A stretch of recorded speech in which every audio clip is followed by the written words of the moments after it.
लगातार जगदीशपुर प्रखंड कार्यालय में व्याप्त भ्रष्टाचार के खिलाफ टीबी अंग प्रदेश द्वारा दिखाए जाने वाले खबर का असर हुआ और जिलाधिकारी सुब्रत कुमार से निरीक्षण करने प्रखंड कार्यालय पहुंचे और 3 लोगों के खिलाफ एफआईआर का निर्देश दिया, जबकि एक को सस्पेंड कर दिया।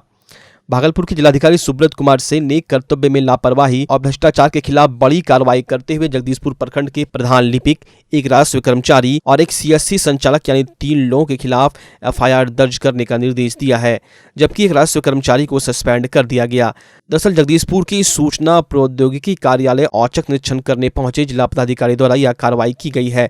डीएम सुब्रत कुमार सेन द्वारा घंटों तक विभिन्न अभिलेख एवं पेंडिंग मामलों की बारीकी से समीक्षा की गई। समीक्षा में पाया गया कि बहुत से मामले अंचल स्तर पर बिना उचित कारण के पेंडिंग में डाल दिए गए हैं। जगदीशपुर अंचल कार्यालय में नगर निगम क्षेत्र का इलाका भी आता है और इसका दायरा काफी बड़ा हो जाता है, जिस कारण मोटेशन एवं अन्य कार्यों के लिए यहाँ लंबी लाइनें लगी रहती है। इस दौरान काम कराने को लेकर कर्मचारियों के द्वारा भ्रष्टाचार का भी खेल चलता है, जिसमें मोटेशन आदि के लिए पैसे नहीं देने पर मामले को लटका दिया जाता है। जिला पदाधिकारी ने भी समीक्षा दौरान पाया कि कुछ पेंडिंग मामले जिस कारण अंचलाधिकारी द्वारा छोड़ दिया गया था, उसी तरह के दूसरे मामले को निष्पादन कर दिया गया है। ऐसे में भेदभाव एवं बिना उचित कारण के मामले को लटकाने के कारण अंचलाधिकारी एवं प्रधान लिपिक से स्पष्टीकरण पूछा जाएगा। जिलाधिकारी ने कहा कि अंचलाधिकारी के स्तर से कई प्रकार की त्रुटियां देखी जा रही है। अतिक्रमण के मामले को लेकर अंचल के स्तर से ठंडे बस्ते में डाल दिया गया है, इसका निष्पादन नहीं किया गया है। जिलाधिकारी ने यह भी कहा कि गैर सरकारी लोगों द्वारा सरकारी दस्तावेज से छेड़छाड़ करना अपराध है और गैर सरकारी लोगों द्वारा सरकारी कार्य कराए जाने को लेकर उनके खिलाफ एफआईआर दर्ज किया जाएगा। दलाल के रूप में गैर सरकारी लोग यदि अंचल कार्यालय में नजर आएंगे तो उनके खिलाफ एफआईआर करने के लिए अंचलाधिकारी को निर्देश दिया गया है। साथ ही पूर्व में वायरल वीडियो की जांच के बाद डीसीएलआर को निर्देश दिया गया। सीएससी सेंटर में जातीय आवासीय प्रमाण पत्र आदि निःशुल्क बनाने की व्यवस्था है, लेकिन बलुआ चक स्थित सेंटर पर 100 रुपये राशि लेकर आवेदन लिया जाता है, जिस कारण उसके खिलाफ एफआईआर करने का निर्देश जिलाधिकारी ने दिया है। प्रखंड कार्यालय में घंटों चले निरीक्षण से तमाम कर्मचारियों में हड़कंप मचा रहा। बहरहाल डीएम सुब्रत कुमार सेन ने जगदीशपुर प्रखंड में प्रधान लिपिक, राजस्व कर्मचारी और एक सीएससी संचालक यानी 3 लोगों के खिलाफ एफआईआर दर्ज करने का निर्देश दिया है। वहीं एक राजस्व कर्मचारी को निलंबित कर दिया गया है। किसी भी राजस्व कर्मचारी के पास कोई भी गैर सरकारी लोग रजिस्टर्ड ट्रू के साथ छेड़छाड़ करे तो त्वरित प्राथमिकी दर्ज करने का आदेश भी डीएम ने अंचलाधिकारी को दिया। वहीं आम लोग जिलाधिकारी के इस कदम को आम लोगों के लिए फिट करार देते हुए भ्रष्टाचारियों पर कड़ा तमाचा बताया है।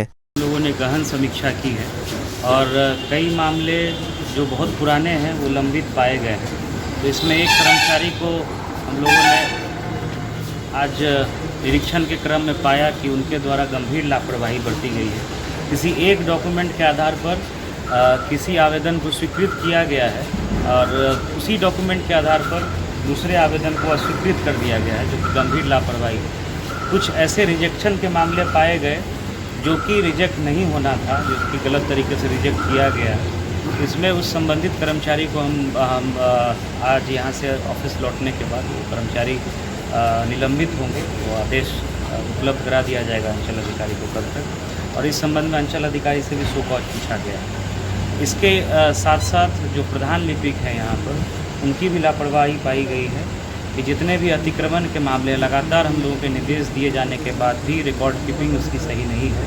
जो जल निकाय हैं, वाटर बॉडी में जो अतिक्रमण है उन अतिक्रमणों को भी खाली कराया जाना था और उससे संबंधित संचिका का भी प्रॉपर संधारण करना था। उसमें पर्याप्त जो है रुचि नहीं ली गई है और बहुत गंभीर कमियां पाई गई हैं। तो उनको भी उन पर भी अनुशासनिक कार्रवाई होगी और वो भी निलंबित होगी। सीरियल वाइज मोटेशन नहीं होते हैं सर? हाँ, उस पर वही हम लोगों ने उसको गंभीरता से देखा है और उसमें जिसकी भी कमी पाई जाएगी सब पे फाइन लगेगा, कार्रवाई होगी। लेकिन एक जो कर्मचारी हैं उनके द्वारा गंभीर लापरवाही बरती गई है, तो उस पर हम लोग इमीडिएट कार्रवाई सुनिश्चित करेंगे और उनको निलंबित किया जाएगा।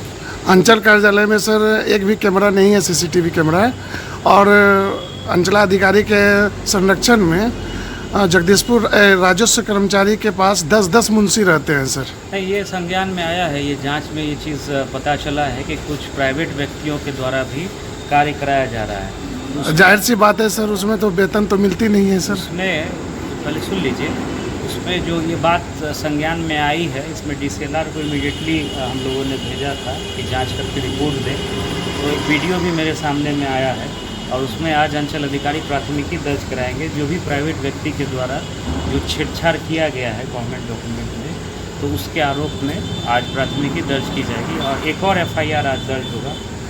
औचक रूप से भ्रमण के क्रम में 2 महिलाओं से वार्ता की गई और वार्तालाप के क्रम में ये बात सामने आया कि कुछ कंप्यूटर सेंटर जो कि CSC भी चलाते हैं, लेकिन अपनी ID से नहीं बल्कि एक प्राइवेट कंप्यूटर ऑपरेटर की तरह आवेदन प्राप्त करने के लिए अनावश्यक राशि प्राप्त कर रहे हैं। 1-2 आवेदन पे 100 रुपया एंट्री का चार्ज ले रहे हैं, जो कि बिल्कुल गलत है। CSC में यह कार्य जो है बहुत कम शुल्क पर और निःशुल्क भी किया जाना है और आवेदन जो है पंचायत में भी प्राप्त करने की व्यवस्था है। जो पंचायत, सारे पंचायतों में एग्जीक्यूटिव असिस्टेंट बैठ रहे हैं और जो उस पंचायत के बलुआ जग के एग्जीक्यूटिव असिस्टेंट हैं, उन्होंने जो आंकड़ा दिया है कि 140 आवेदन पिछले विगत महीनों में प्राप्त भी किया गया। अधिकतर मतलब पंचायत में अगर ऐसी कोई स्पेसिफिक सूचना है तो बता दीजिए, अभी तुरंत उसको। अधिकतर पंचायत में जितने अधिकतर नहीं, अगर हम लोग वहाँ से फ़ोन करके ये सूचना लेते हैं कि किस किस भागलपुर में सुबह सुबह रफ्तार के कहर ने एक बच्चे की जान ले ली। घटना के बारे में बताया जा रहा है कि सुल्तानगंज थाना क्षेत्र के भागलपुर सुल्तानगंज मुख्य मार्ग के नासूपुर चौक के समीप एक तेज गति से आ रहे अनियंत्रित स्कॉर्पियो ने 10 वर्षीय बच्ची को रौंद दिया, जिससे घटनास्थल पर उसकी मौत हो गई। मृतक की पहचान बांका जिला के अमरपुर थाना क्षेत्र के तेलिया सादपुर निवासी पांडव यादव के 10 वर्षीय पुत्री भारती कुमारी के रूप में हुई है। घटना के बारे में बताया जा रहा है कि बच्ची श्राद्ध क्रम में शामिल होने अपनी मौसी के घर महेशी परिजनों के साथ आई थी। घटना के बाद परिजनों में कोहराम मच गया। इस घटना से परिजनों का रो रो कर बुरा हाल है। दुर्घटना के बाद स्थानीय ग्रामीणों और परिजनों ने मुआवजे की मांग को लेकर भागलपुर सुल्तानगंज मुख्य मार्ग को घंटों जाम कर दिया। जाम की सूचना मिलते ही सुल्तानगंज के CO शंभू शरण राय एवं स्थानीय पुलिस दल बल के साथ मौके पर पहुंची। CO शंभू शरण राय ने परिजनों को सरकार के द्वारा उचित सहायता प्रदान किए जाने की बात करते हुए सड़क जाम को तुड़वाया। वहीं पुलिस सबको कब्जे में लेते हुए पोस्टमार्टम के लिए भेजने की तैयारी में जुट गई। भागलपुर पहुंचे गोपालपुर से जदयू विधायक नरेंद्र कुमार नीरज उर्फ गोपाल मंडल ने जल्द ही भागलपुर से हवाई सेवा शुरू होने की बात कही। उन्होंने कहा कि जल्द ही यहां से पटना, रांची और कोलकाता तक लोग हवाई जहाज से जाएंगे। साथ ही विधायक ने कहा कि अगर हवाई सेवा शुरू किए जाने में किसी तरह की गड़बड़ी की जाएगी तो पूरे बिहार में आंदोलन किया जाएगा। साथ ही जदयू विधायक ने कहा कि लोकसभा चुनाव से पहले नौगछिया को पूर्ण जिला घोषित कर दिया जाएगा। विधायक ने कहा कि उन्होंने विधानसभा में भी इस मामले को उठाया है। विधायक ने कहा इस बार बाढ़ से इलाके को बचाया जाएगा। पिछली बार बांध टूटने का कारण बताते हुए लोगों ने बांध पर मकई का लारा रख दिया था, जिसके कारण चूहों ने बांध को क्षतिग्रस्त कर दिया। इस बार मुस्तैदी से बांध की सुरक्षा करने को कहा गया है। वे खुद भी बांध की सुरक्षा करेंगे। गोपाल मंडल ने कहा कि नीतीश जी मुख्यमंत्री रहेंगे। उन्होंने कहा कि भाजपा जदयू गठबंधन टूटने वाला नहीं है, सरकार अपना कार्यकाल पूरा करेगी। हवाई जहाज चलने नहीं तो टूल पकड़ लेगा, पूरा बिहार आंदोलन छेड़ देगा। तो भागलपुर में शुरुआत किया गया, हम लोग तो शुरुए की जी। तो हवाई जहाज चलेगा। क्या जो इसका अवधि होगा, जो होगा ना, ये कहने का मतलब जितना उसका औकात या क्या कहा जाए, सीटें जितना क्षमता होगी उतना लायक जहाज चलेगी। हमको जहाँ तक जानकारी है 40 सीटें वाला यहाँ से चलेगा। बहुत ज़्यादा जगह नहीं चलेगा, कलकत्ता और पटना। हम कोशिश करेंगे रांची भी चलेगा। अब तो पूरा होने वाला है। ये तो गलती समाज का है, जिन्होंने उतना मोटा बांध पर, उतना ठोस बांध पर लरवा मकई का लारा वहाँ पर रख दिया। रखने के कारण मूसा ने खोदा और जल का उफान आया पूरा, तो मूसा का बिल होते हुए पानी घुस कर तोड़ दिया। कोई तोड़ा नहीं है। तो जो गलती करता है ये ना पब्लिक लोग ना, नहीं तो टूटबे नहीं करता, अगलो बार नहीं टूटता, तब की बार नहीं टूटेगा। तो उसकी सुरक्षा के लिए क्या व्यवस्था सरकार सुरक्षा के लिए चौकीदार रहेगा, वहाँ सब कोई रहेगा, सबका लारा तारा गिरवा देंगे, किसी का लारा नहीं रहेगा। ऐसा बात नहीं है। नीतीश कुमार बिहार में ही रहेंगे ये 5 साल तक। यदि आप भागलपुर आ रहे हैं तो हो जाइए होशियार, नहीं तो पुलिस की ड्रेस में मौजूद ठग गिरोह का आप भी हो जाइएगा शिकार। भागलपुर में इन दिनों लगातार ठग नए तरीके से सीधे साधे लोगों को ठगने में जुटे हुए हैं। ताजा मामला कचहरी चौक के निहार होटल के समीप का है, जहां एक ठग के द्वारा भाई के इलाज के लिए भागलपुर आए सनहौला के अशोक यादव से 3000 रुपये ठगी कर लिए गए। ठगी के शिकार हुए अशोक यादव को जब लगा कि यह ठग गिरोह का शिकार हो चुका है तो अपनी शिकायत करने कचहरी चौक पर मौजूद पुलिस कर्मियों के पास पहुंचा। इसके बाद वहां मौजूद पुलिसकर्मियों ने काफी खोजबीन की, लेकिन तब तक ठग फरार हो चुका था। घटना के बाद पीड़ित अशोक यादव ने बताया कि वो अपने भाई का इलाज कराने भागलपुर आए थे। इस दौरान कहचरी चौक से थोड़ी दूर आगे मिलिट्री ड्रेस में मौजूद एक व्यक्ति ने उसे रोका और कहा कि तुम यहाँ पर क्या कर रहे हो, यहाँ पर हत्या हुई है, तुम्हारा नाम भी मर्डर केस में दे देंगे, नहीं तो चालान कटाओ। जबकि अशोक यादव अपने आप को बेगुनाह बताते हुए बार बार ठग से अपने भाई का इलाज कराए जाने को लेकर भागलपुर आने की बात कही। जिसके बाद ठग ने उसके पॉकेट में रखे 3000 रुपये ले लिए और उसे अपनी मां के साथ समाहरणालय पहुंचने की बात कही। जिसके बाद अशोक अपनी मां को लेकर समाहरणालय के मुख्य द्वार तक पहुंचा, तब तक ठग फरार हो चुका था। क्या नाम हुआ? अशोक यादव। कहाँ आए थे? यहाँ गुलाम रब्बानी बाबू का। काहे के लिए? भाई का पैर टूटा है। क्या हुआ? पैसा 3000 छीन लिया। कौन? वो पुलिस वाला। क्या बोला? बोला कि नहीं देगा तो चालान करेंगे अभी। और उसके बाद जो है पहले बुलाओ मम्मी को, ये पैसा हम रखते हैं, तो बुलाओ कि झूठ बोलता है कि तुम सही बोलता है, कागज दिखाओ, मम्मी को तुम बुला के लाओ। क्या हुआ? कहाँ पर? ये गुलाम रब्बानी बाबू का बगल में, इस साइड, पूरब साइड। क्या कह के रोका? वो बोला कि हम पुलिस हैं, वो इस जगह मर्डर हुआ है, इस जगह काहे तुम खड़ा है, चलो चालान करते हैं तुमको। उसके बाद पैसा जो बोला, नहीं तो कागज बनाते हैं स्लिप, नहीं तो माँ को बुला के लाओ, ये पैसा हम रखते हैं, बुला के लाओ तब छोड़ेंगे। कितना पैसा लिया? 3000। क्या करके? वो एक पुलिस का के। बेतहाशा बढ़ रही महंगाई के खिलाफ कांग्रेसी कार्यकर्ताओं ने भागलपुर के नौगछिया अनुमंडल कार्यालय में एक दिवसीय धरना का आयोजन किया। कांग्रेस विधानमंडल दल के नेता अजीत शर्मा के नेतृत्व में आयोजित धरना प्रदर्शन के दौरान सैकड़ों कांग्रेसी कार्यकर्ताओं ने धरना में सम्मिलित होकर बढ़ती महंगाई का विरोध किया। धरना के दौरान बढ़ती महंगाई को लेकर केंद्र सरकार के विरोध में जमकर नारेबाजी भी की गई। वहीं कांग्रेस विधायक दल के नेता ने लगातार बढ़ रहे पेट्रोल, डीजल, गैस सिलेंडर, खाद्य पदार्थ सहित किसानों की समस्या सहित खाद नहीं मिलने को लेकर सरकार पर जमकर निशाना साधा।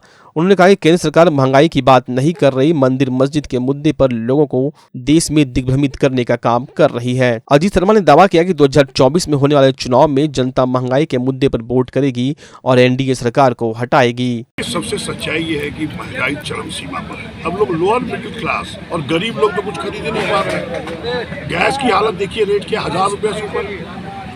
तेल पेट्रोल की कीमत देख लीजिए, खाद मिल नहीं रहा, खाद की कालाबाजारी, बीज की कालाबाजारी, कहीं किसी किसान को नहीं मिल रहा है। और 80% तो किसान है इस बिहार और देश में। निश्चित तौर पर ये सरकार जब आई थी, आने वाली थी 2014 के पहले, नारा देती थी महंगाई बहुत हो गई। अपनी मोदी सरकार महंगाई, वो उस समय का देख लीजिए क्या रेट थे, उससे तिगुने चौगुने कीमत अभी हो गए। इसलिए इस बार महंगाई चरम सीमा पर है, खाद मिल नहीं रहा है, किसान अर्थव्यवस्था चरमरा गई है, कोई एग्रोबेस्ड इंडस्ट्री नहीं लग रहा है, कोई काम नहीं। सिर्फ हिंदू और मुसलमान की बात करते हैं, जय श्री राम का नारा लगाते हैं। वो हिंदू को समझ लिए हैं, उनको ये सब बोल के बरगलाओ। अरे हम तो हिंदुओं से आग्रह करेंगे, हम पूजा, हम भी हिंदू, हम करते हैं, मंदिरों में करते हैं, मुसलमान मस्जिदों में करते हैं, हम लोग घर में पूजा करते हैं, मुसलमान घर में नमाज पढ़ते हैं। आप ये सड़क पर निकल के जय श्री राम का नारा लगा के जनता को गुमराह कर रहे हो। अब जनता जग चुकी है और जनता जगेगी, चूंकि महंगाई इतनी है, शिक्षा का स्तर इतना खराब हो गया है बिहार में कि बच्चे को शिक्षा लेने के बाद भी कोई रोजगार नहीं। भागलपुर के बिहपुर विधानसभा क्षेत्र के कसमाबाद गांव के लोगों को होने वाली परेशानियों से रूबरू होने बिहपुर विधायक इंजीनियर शैलेंद्र कुमार पहुंचे।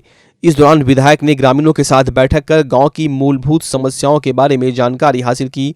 लोगों की समस्याओं को सहानुभूतिपूर्वक सुनते हुए विधायक ने लोगों की सभी समस्याओं का जल्द निदान कराए जाने का भरोसा भी दिलाया। इस दौरान भाजपा विधायक ने ग्रामीणों के द्वारा गांव में बिजली, सड़क और सरकारी विद्यालय नहीं होने की बात कही और तुरंत अधिकारियों से बात कर जल्द से जल्द कसमाबाद गांव में इन मूलभूत सुविधाओं को उपलब्ध कराए जाने की बात कही।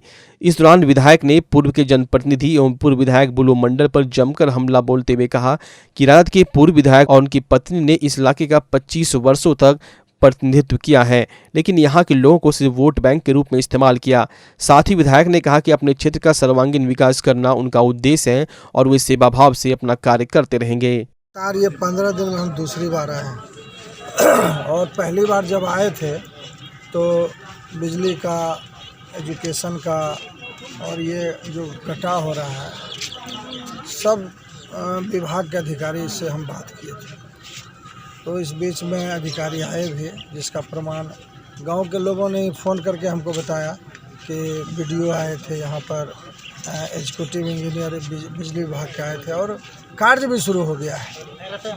दूसरा 15 दिन के अंदर आने का कारण हुआ कि सब लोग का इच्छा था कि खासकर बबलू जी ये लोग काफ़ी सक्रिय हैं कि इस गांव में जो है विकास होना चाहिए, गांव में सारी सुविधा होना चाहिए, क्योंकि ये स्कूल 8 किलोमीटर बच्चे जाते हैं पढ़ने के लिए, सारे ये अरुण जी भी सब दिए थे। तो ये देख रहे हैं सामने पानी का टंकी है, ये भी 1 साल से बन के तैयार है।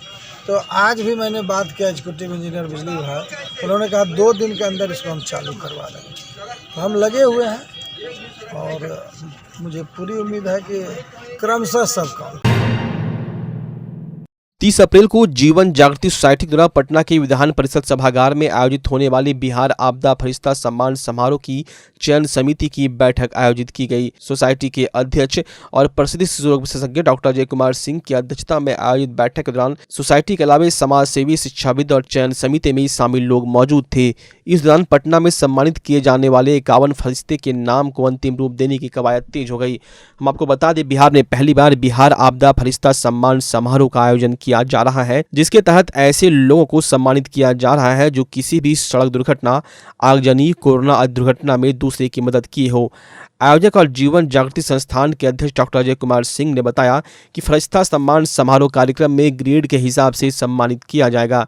उन्होंने बताया कि इस कार्यक्रम में मुख्य अतिथि के रूप में उप मुख्यमंत्री तारकिशोर प्रसाद रहेंगे और यह कार्यक्रम पटना के विधान परिषद सभागार में किया जाएगा। चयनित लोगों को मेडल और प्रशस्ति पत्र देकर सम्मानित किया जाएगा। यह सूची निष्पक्ष तरीके से बनाई गई है। बैठक के दौरान जीवन जागृति सोसाइटी के अध्यक्ष डॉक्टर अजय कुमार सिंह, सचिव सोमेश यादव, कोषाध्यक्ष राकेश कुमार रजंग, अरुणिमा सिंह, रामप्रकाश गुप्ता के अलावा कई लोग शामिल थे। जीवन जागृति सोसाइटी के द्वारा पटना में आपदा फरिश्ता सम्मान समारोह का आयोजन है, वो बिहार विधान परिषद में 30 अप्रैल को होना है। आज जो बैठक है वो चयन समिति का बैठक है, जिसमें संस्था से ज़्यादा संस्था के बाहर के लोग हैं, ताकि चयन की प्रक्रिया को जांचा और परखा जाए निष्पक्ष रूप से। आज उसी क्रम में हम लोगों ने बैठक किया है। इसमें 10 मार्क्स हमने अलॉट किया था, जिसमें से किस तरह का उन्होंने काम किया है, कितना जामबाजी वाला काम किया है, किसको सड़क दुर्घटना में, कोई गंगा में डूबने से बचाया है, कोई सर्पदंश में बचाया है, कोई आग लगे घर में घुस गया और वहां से बच्ची 6 महीना की थी उसको बचा के बाहर किया। कोई ऐसे भी लोग मिले हैं जो कोरोना में घायल हो गया, दुर्घटनाग्रस्त हो गया और चारों तरफ लोग कितना भी पुकार रहे हैं लेकिन नहीं आ रहे हैं, वैसे भी मिले और उन्होंने टेम्पू पर लाद कर किया। तो वो सभी लोगों के लिए हम लोग सम्मान करते हैं और उसी के लिए हम लोग 51 लोगों का सम्मानित करने का पटना में प्रोग्राम है। उनका चयन हो चुका है, लेकिन हम लोग जो भी जिन्होंने भी सड़क दुर्घटना में घायल व्यक्ति को या कोई भी यदि पुलिस पदाधिकारी को ही फोन किया है तो वो भी सम्मान के अधिकारी हैं। इसीलिए हम लोग कोशिश कर रहे हैं उन सारे लोगों को, जहां हमको लोगों को एविडेंस मिला है कि ये सच बोल रहे हैं, उसको भी हम लोग बुला रहे हैं और उनको भी सम्मानित कर रहे हैं।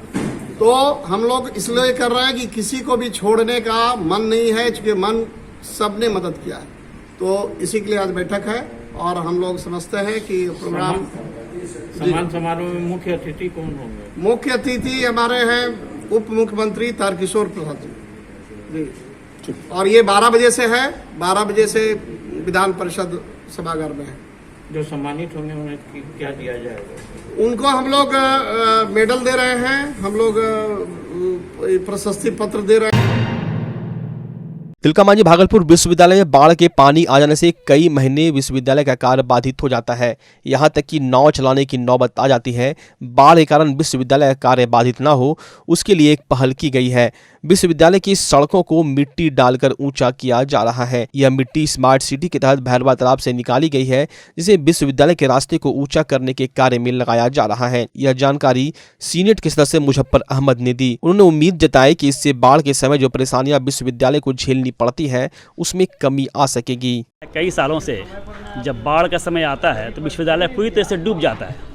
यहाँ तक कि यहाँ नाव चलाने की नौबत आ जाती है, जिससे कि यहाँ पर जो है कामकाज बाधित होता है।